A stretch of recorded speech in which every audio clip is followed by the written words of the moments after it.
All right, Ben. So much excitement heading into to tonight's game and this whole series. What are you a Raptors fan?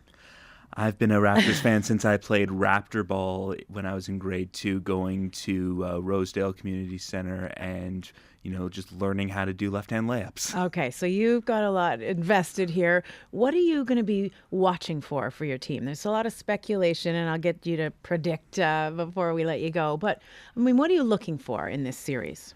The big thing for me is that the Raptors just got through a grueling 7-game series. They've got the monkey off their back. They're out of the first round for the first time in 15 years. The question is, now what? There's still plenty of playoff basketball to play, and it's a 48-hour turnaround from their last game. But that's part of being in the playoffs. The best teams, the teams that win championships, have that kind of endurance. So it'll be interesting to see how the Raptors handle this next challenge. There's so much talk, this not least from like the teenage basketball fans at my house, about the dynamic backcourt duo DeMar DeRozan and Kyle Lowry. They weren't their regular season selves during the first round. What happened there, and can they be back to their old selves in the second round? Do you think? Well, Lowry and DeRozan, they're the keys to this Raptors team. They average together over 50 points in the regular season per game. So they're a huge offensive, source of strength for this Raptors team. What happened in the first round? You can't undersell the mental side of the game.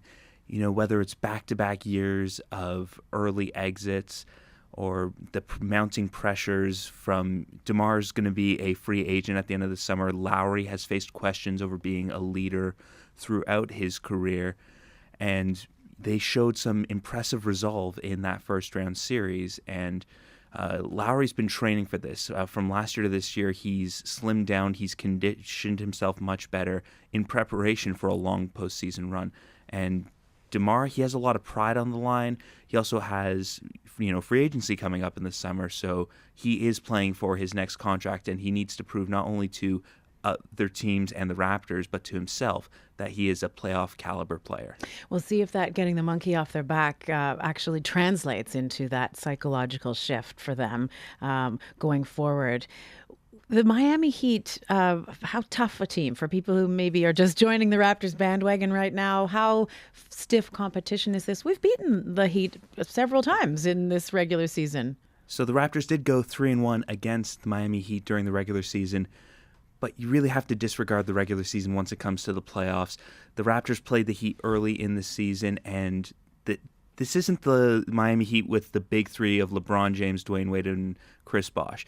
Chris Bosh is currently out dealing with blood clots, and Dwayne Wade, he's gotten a bit older. He's slowed down a bit, but he's still crafty. LeBron's in Cleveland. LeBron went back home. So in the absence of the king, Pat Riley assembled a team of veteran knights, the NBA's version of the over-the-hill gang. Guys like Amari Stoudemire, Joe Johnson, Luol Deng, players who fit the role perfectly of, athletic big men who can stretch the floor and hit shots as well as go inside and play big in the post. So the first game of this second round, of course, happening at home in front of a crowd that's considered one of the loudest and most supportive in the NBA. How's that going to affect the team tonight, do you think? And how's that going to compare to the atmosphere that they'll have to contend with when they're in Miami? One of the great things about this series is the fact that both fan bases are incredibly passionate. We have us Raptors fans have a lot in common with Miami Heat fans. Very loud, very vocal. We're both headlined by a famous rapper. Okay. We have Drake, they have Pitbull. We play in the Air Canada Center. They play in the American Airlines Center.